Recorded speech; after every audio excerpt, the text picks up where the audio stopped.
एक बार एक वैज्ञानिक ने एक टिड्डे को पकड़ा और उसे अपनी आवाज पर छलांग लगाना सिखाया। वैज्ञानिक टिड्डे से कहता, कूदो। टिड्डा उसके आवाज सुनते ही जोर से छलांग लगा देता। अब वह वैज्ञानिक था तो प्रयोग करना बनता ही था। उन्होंने टिड्डे की छलांग पर प्रयोग किया। वैज्ञानिक ने उसकी एक टांग तोड़ दी और फिर बोला, कूदो। अब टिड्डे की छलांग की दूरी कम हो गई।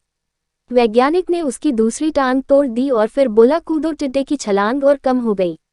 अब तोड़ी गई उसकी तीसरी टांग, फिर छलांग की दूरी और कम हो गई। एक एक करके बेचारे टिड्डे की सारी टांगें तोड़ दी गई। अब आखिरी टांग टूटने पर जब उससे कहा गया कूदो तो वह हिल भी नहीं पाया। अब वैज्ञानिक ने अपना निष्कर्ष अपनी डायरी में लिखा। जानते हो उसने क्या लिखा? जब टिड्डे की एक टांग तोड़ी गई तो वह थोड़ा बहरा हो गया। जब उसकी दूसरी टांग तोड़ी गई तो वो और बहरा हो गया। हर टांग टूटने के साथ वो और बहरा होता गया और सारी टांग टूटने के बाद वह बिल्कुल बहरा हो गया। अब जोर जोर से चिल्लाने का भी उस पर कोई असर नहीं हुआ। वो तो अपनी जगह से हिला तक नहीं, छलांग लगाना तो दूर की बात थी। इस कहानी को सुनकर सभी को ऐसा ही लग रहा है ना कि क्या मूर्ख वैज्ञानिक था, इतनी सीधी सी बात उसे समझ में नहीं आई।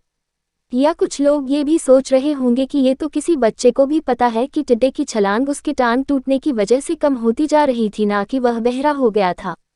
दोस्तों, हम सभी जीवन में कई बार ऐसे ही मूर्ख बन जाते हैं। कई बार जीवन में दो घटनाएं एक साथ ऐसे घटती है कि उनका एक दूसरे से कोई संबंध होता ही नहीं, फिर भी ऐसा लगता है कि गहरा संबंध है। कभी कभी दिखता कुछ और है लेकिन समझ कुछ और आता है और वास्तव में होता कुछ और है। इसलिए अगर पछताना नहीं है तो जीवन में जल्दबाजी में कोई निर्णय ना ले, हमेशा समझबूझ का इस्तेमाल करें, सावधानी बरतें, नतीजे सोच विचार कर ही निकालें।